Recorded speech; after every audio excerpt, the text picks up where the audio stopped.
আচ্ছা দেখো, যদ্দূর থেকে আমার দিছো এইখান থেকে মানে ক্যাপাসিটর থেকে স্টার্ট হয়েছে দেখলাম।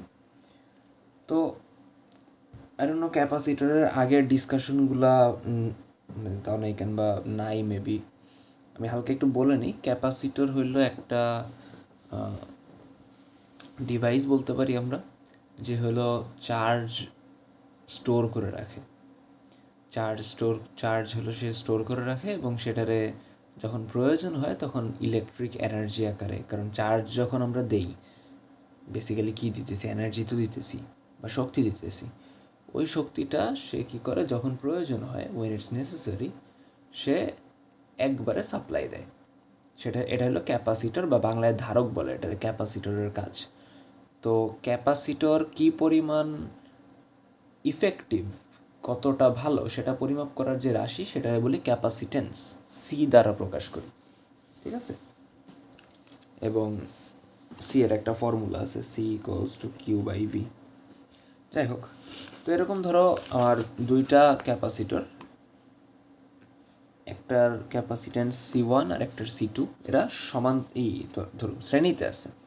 আর এই ক্ষেত্রে দেখো এরা সমান্তরালে আছে। এখন সমান্তরালে থাকলে আমরা তুল্য ধারকত্ব পড়ব বা ইকুইভ্যালেন্ট ক্যাপাসিটেন্স। ইকুইভ্যালেন্ট ক্যাপাসিটেন্স মানে হলো আমি এই দুইটা ধারক উঠায় দিয়ে একটা ধারক বসাবো, আর এটা কিন্তু ব্যাটারি বুঝাইতেছে। দেখো, দুইটা দাগ যদি সমান হয় তখন সেটা ধারক, আর একটা বড় একটা ছোট হইলে ব্যাটারি। তো ইকুইভ্যালেন্ট ক্যাপাসিটেন্স মানে দুইটার বদলে আমি একটা বসাই দিব, ওটা সিপি বললাম। ওটার মান কত হবে? ওটার মান হবে C1 plus C2।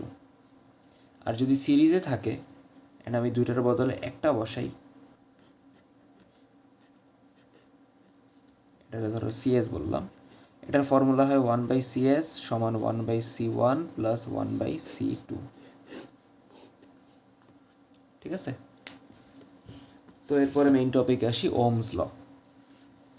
Ohms লতে mainly আমরা কথা বলি কারেন্ট নিয়ে। ঠিক আছে?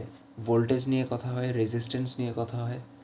ফার্স্ট অফ অল, কারেন্ট কাকে বলে? Rate of flow of charge. ধরো আমার কাছে একটা কন্ডাক্টর বা একটা পরিবাহী তার আছে, এর মধ্য দিয়ে চার্জ ফ্লো হয়। চার্জ ফ্লো বলতে ধরো আমরা ইলেকট্রন বুঝাইতেছি, ইলেকট্রনের ফ্লো হইতেছে। ঠিক আছে? এখন চিন্তা করো, আমি বললাম এখানে যে টি টাইমে এখানে কতটুক চার্জ ফ্লো হয়, কিউ। তাহলে ইউনিট টাইমে বা ওয়ান টাইমে বা একক সময়ে কতটুক চার্জ ফ্লো হয়, Q by T. Q small Q দ্বারাও রিপ্রেজেন্ট করা যায়। এই যে small Q by T, unit টাইমে যেই পরিমাণ কারেন্ট ফ্লো হইল সেটাকে আমি বলি কারেন্ট ফ্লো বা আই হলো rate of flow of charge. চার্জের ফ্লোয়ের রেট মানে ইউনিট টাইমে একক সময় কদ্দূর চাইতেছে। So I is equals two আসে কিউ বাই টি, যেটার ইউনিট কিউ হলো চার্জ, চার্জের একক কুলম্ব, নিচে টাইম হলো সেকেন্ড, তার মানে কুলম্ব পার সেকেন্ড, যেটা আমরা বলি অ্যাম্পিয়ার। ঠিক আছে? আচ্ছা, তো এরপর হলো ওমস ল। ওম বলছে অ্যাট কনস্ট্যান্ট টেম্পারেচার, যখন ওমস ল লিখতে বলবে অ্যাট কনস্ট্যান্ট টেম্পারেচার কিন্তু মাস্ট লিখতে হবে, নাহলে নাম্বার কাটবে। কারণ কনস্ট্যান্ট টেম্পারেচার ছাড়া ওমস ল খাটে না। At constant temperature the current through a conductor, at constant temperature the current মানে I through a conductor is proportional to the voltage difference between the two ends of a conductor. বোঝা জিনিসটা। ধরো আমার কাছে এরকম একটা কন্ডাক্টর আছে, পরিবাহী তার আছে, যার এক পার্টে বা ওয়ান পোর্শনে ভোল্টেজ হলো VA, আরেক পোর্শনে বা আরেক পার্টে বা আরেক পয়েন্টে হলো VB। ঠিক আছে? ধরো এখানে VA গ্রেটার দেন VB, মানে VB হলো লো পোটেনশিয়াল, VA হলো হাই পোটেনশিয়াল। কারেন্ট সবসময় লো থেকে হাই পোটেনশিয়ালের দিকে যায়। এবং কখন যাবে? যখন দুই সাইডের মাঝে একটা পোটেনশিয়াল ডিফারেন্স থাকবে, মানে VA মাইনাস VB একটা ভ্যালু থাকবে। ঠিক আছে? ফাইনাল পয়েন্ট ইনিশিয়াল পয়েন্টের যে ভোল্টেজ ডিফারেন্স সেটারে আমরা বলি পোটেনশিয়াল ডিফারেন্স। ঠিক ঠিক আছে, বা ভোল্টেজ ডিফারেন্স, এটারে ভি দিয়েও রিপ্রেজেন্ট করি আমরা। তো এখানে বলা হয়েছে যে যতটুকু কারেন্ট ফ্লো হবে, কতটুকু কারেন্ট ফ্লো হবে সেটা প্রপোর্শনাল টু হবে এই ভোল্টেজ ডিফারেন্স। তার মানে I proportional to VA minus VB. Proportional sign উঠে গেলে একটা কনস্ট্যান্ট আসে, সেটা এখানে হলো 1/r। এক্সপেরিমেন্টাল ভ্যালু, এক্সপেরিমেন্ট করে পাওয়া গেছে 1/r। তো এখান থেকে আমরা বলি I R equals to VA minus VB. VA minus ভিবির আমরা ভিও বলি, তো এখান থেকে বলি V is equals to IR. ঠিক আছে, অ্যান্ড এই সিনারিওতে এটা একটা গ্রাফ আঁকা যায়। ওয়াই অ্যাক্সিসে আমরা আই বসাবো, এক্স অ্যাক্সিসে আমরা ভোল্টেজ ডিফারেন্স ভি বসাবো। তো গ্রাফটা এরকম স্ট্রেইট লাইন হয়, প্রপোর্শনালের গ্রাফ সবসময় স্ট্রেইট লাইন হয়। এখন এই গ্রাফের আমি যদি স্লোপ বের করি, স্লোপ মানে মাথায় রাখবা del Y by del X, ঠিক আছে, বা ওয়াই বাই এক্স দিয়েও চিন্তা করতে পারো। এখানে ওয়াই অ্যাক্সিসে কি আছে আই, এক্স অ্যাক্সিসে কি আছে ভি, তাহলে আই বাই ভি বুঝো, V is equals to I R. তার মানে আর যদি আমি লেফটে নেই তাহলে আসবে ভি বাই আর সমান আই। দেন যদি আমি বলি আর বাই ভি সমান 1/i, তাহলে আর সমান কত, উল্টায় ফেলছি না, আচ্ছা সমস্যা নেই, আর সমান হলো ভি বাই আই, তাহলে আবার উল্টায় দাও 1/r সমান আই বাই ভি। এটাই মেনলি দরকার ছিল। তাহলে এই আই বাই ভি অ্যাকচুয়ালি কী বোঝাইতেছে 1/r। আইন অনেক ঘুরে বেঁচে চলে আসছে আমরা এই জায়গায়, সরি ফর দ্যাট। সো এই যে গ্রাফটা, এটার স্লোপ, এই গ্রাফটার স্লোপ অ্যাকচুয়ালি কী বোঝাইতেছে 1/r বুঝাইতেছে। ঠিক আছে, আচ্ছা এখন আমরা ভোল্টেজ ডিফারেন্স নিয়ে কথা বললাম, কারেন্ট নিয়ে কথা বললাম, এখন হলো রেজিস্টর। একটা ম্যাটেরিয়ালের কারেন্ট ফ্লো রেজিস্ট করার বা বাধা দেওয়ার যেই ক্যারেক্টারিস্টিক সেটার আমরা বলি রেজিস্টর। ঠিক আছে, রেজিস্ট্যান্স বলি, রিপ্রেজেন্ট করি আর দিয়ে, ইউনিট হলো ওম। ঠিক আছে, এখন এগুলো 9-10-এর কথা ছিল। এখন আমরা রেজিস্টরকে দুই উপায়ে কানেক্ট করতে পারি। একটা হলো সিরিজ,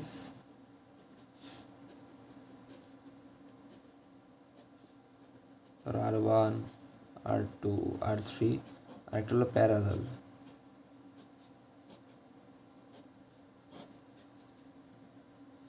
R1 R2 R3।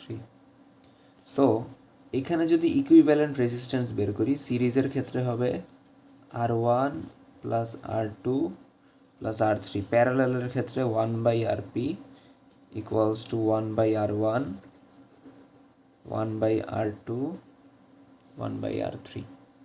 ধারকত্ব বা ক্যাপাসিটরে যেটা পড়ছিলাম ওটার উল্টা। সো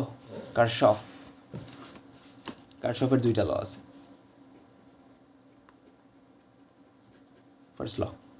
ফার্স্ট লতে কারশফ বলছে ধরো আমার একটা সার্কিটের একটা জাংশন আছে। জাংশন মানে যেখানে কয়েকটা তার এসে মিলতেছে। কারশফ এক একজন এক একভাবে পড়ায়, আমি আগেই বলে দিতেছি, আমি আমার মতো করে পড়াই দিতেছি। অ্যান্ড টেনশন নিও না, যে যেইভাবেই পড়াক না কেন ইকুয়েশন সবাই সেমই লেখে, শুধু বোঝানোর মেথডটা ডিফারেন্ট হয়। ঠিক আছে, ধরো আমার একটা জাংশন আছে এরকম সার্কিটে, সার্কিট কই, ব্যাটারি কই আছে, বড় একটা সার্কিটের পার্ট আমরা নিছি। অ্যান্ড এই একটা পয়েন্ট জাংশন যেখানে কয়েকটা তার মিলিত হইতেছে। অ্যান্ড ধরো এখানে কারেন্টের অবস্থাটা এরকম I1 I2 I3 I4 I5। তো ফার্স্টে এরকম কি থাকতে হবে, একটা জাংশন থাকতে হবে। ঠিক আছে, তো আমরা ফার্স্ট ল অ্যাপ্লাই করে এখানে বলতে পারবো যে আমরা দেখব যে এই জাংশনে কোন কোন কারেন্ট আসতেছে। দেখো এই জাংশনের দিকে, এই পয়েন্টটার দিকে কারেন্ট আসতেছে I1 I2 এবং I5, এগুলোর যোগফল I1 plus I2 plus I5 equals to যেগুলো বের হয়ে যাইতেছে ওগুলোর যোগফল, বের হইতেছে I3 I4, তার মানে ইকুয়ালস টু I3 প্লাস কত I4। একটা জাংশনে যেই কারেন্ট আসতেছে ওগুলার যোগফল ইকুয়ালস টু যেগুলো বের হয়ে যাইতেছে ওগুলোর যোগফল। শেষ। এটা হলো ফার্স্ট ল। এন্ড এখানে মেনলি বলে হলো summation of I equals to 0। লজিক্যালও আছে, সব বামে নিয়ে আসো। I1 I2 I5 minus I3 minus I4 equals to 0ই তো আসতেছে, তাই না? ওই হিসেবে সামেশন অফ I সবগুলো আয়ের সামেশন কত আসবে? 0 আসবে। অ্যান্ড সেকেন্ড ল আমরা বলে summation of V equals to 0। সব ভোল্ট একটা, এবং এটা অবশ্যই একটা ক্লোজড লুপে হইতে হবে। তো ক্লোজড লুপে পোটেনশিয়ালের চেঞ্জ হলো 0। এখন এটার জন্য আমরা যেই কাজটা করি, আমরা একটা লুপ নিয়ে নিই ফার্স্টে, ক্লোজড লুপ। ধরো এ পয়েন্টের নাম দিবা আগে ABCD। এখানে একটা লুপ আসবে ABCDA। লুপ নিজের মন মতো ফার্স্টে নিব, দেন সেকেন্ড ল অ্যাপ্লাই কীভাবে করবো ওটাই বলতেছি। ABCDA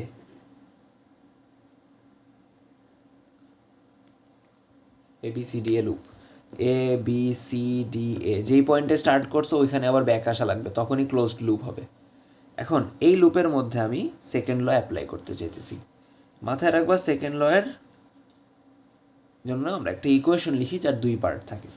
এখন কারেন্ট ফ্লো সার্কিটে তোমার দেখলাম যে দেখাই দিছে এরকম I কারেন্ট ফ্লো হইতেছে। যদি ফ্লো নাও দেখায় তুমি ব্যাটারি থেকে ড্র করে দেখাবে। এখন বলবা যে ব্যাটারি তো 3টা আছে, আমি কোনটা দিয়ে ড্র করে দেখাবো? যে কোনো একটা মন মতো। অ্যান্ড এটা মাথায় রাখবা যে ব্যাটারি প্লাস থেকে কারেন্ট বের করে মাইনাস দিয়ে ব্যাক আসে, মাইনাস অংশে ব্যাক আসে। এখন ইকুয়েশনের 2 পার্ট, ঠিক আছে? এক পার্টে হইলে আমরা শুধুমাত্র কারেন্ট নিয়ে চিন্তা ভাবনা করব, আরেক পার্টে আমরা ব্যাটারি নিয়ে চিন্তা করব। এক পার্টে কারেন্ট, আরেক পার্টে ব্যাটারি। চিন্তা করো, লেফট পার্টে কারেন্ট, তুমি কি করবা? তুমি যে লুপটা নিছো ওই লুপ ধরে হাঁটা শুরু করবা, ABCDA এই রাস্তা দিয়ে হাঁটা শুরু করবা, এবং যেখানে একটা রোধ বা রেজিস্ট্যান্স পাবা থামবা। এই হাঁটি, পাইলাম R1। এর মধ্য দিয়ে কারেন্ট কত যাইতেছে? I কারেন্ট, তাই না? এই I কারেন্টটা তো এদিক দিয়ে যাইতেছে। অ্যান্ড আমি যেদিকে হাঁটতেছি কারেন্টও কি সেই দিকে? হ্যাঁ, এই জন্য পজিটিভ। তাহলে আমরা হাঁটা শুরু করলাম, রোধ পাইলে থামবো, পাইলাম, থেমে গেলাম, হাঁটতেছি যেদিকে কারেন্টও সেই দিকে, এই জন্য প্লাস। এরপর দেখো আবার রোধ পাইছি R2, এর মধ্য দিয়ে কারেন্ট হলো I, সেম I কারেন্টই যাবে, এটাও আসবে প্লাস। শেষ। এখন রাইট সাইডে হাঁটা শুরু করো, মানে এই পয়েন্টে ব্যাক আসলাম, আর কোনো রোধ পড়ে নেই। এখন হাঁটা শুরু করো, ঠিক আছে? এবার আবার হাঁটা শুরু করবো রাইট সাইডের জন্য। এখন রাইট সাইডের জন্য যখন হাঁটা শুরু করব, এবার রোধ পাইলে থামবো না, এবার থামবো হলো ব্যাটারি পাইলে। এ দেখো ব্যাটারি, ঠিক আছে? এই ব্যাটারির ভোল্টেজ কত? V3। এখন এই ব্যাটারি কারেন্ট পাঠাবে কোন দিকে? আমি কিন্তু জানতে চাই না এই সার্কিটে কোন দিক দিয়ে কারেন্ট যাইতেছে, এই ব্যাটারি কোন দিক দিয়ে পাঠাবে। যদি এই ব্যাটারি থেকে কারেন্ট বের করতাম, এটা হয়তো প্লাস, এটা হলো মাইনাস, তার মানে সে কারেন্ট বের করতো এইভাবে, তাই না?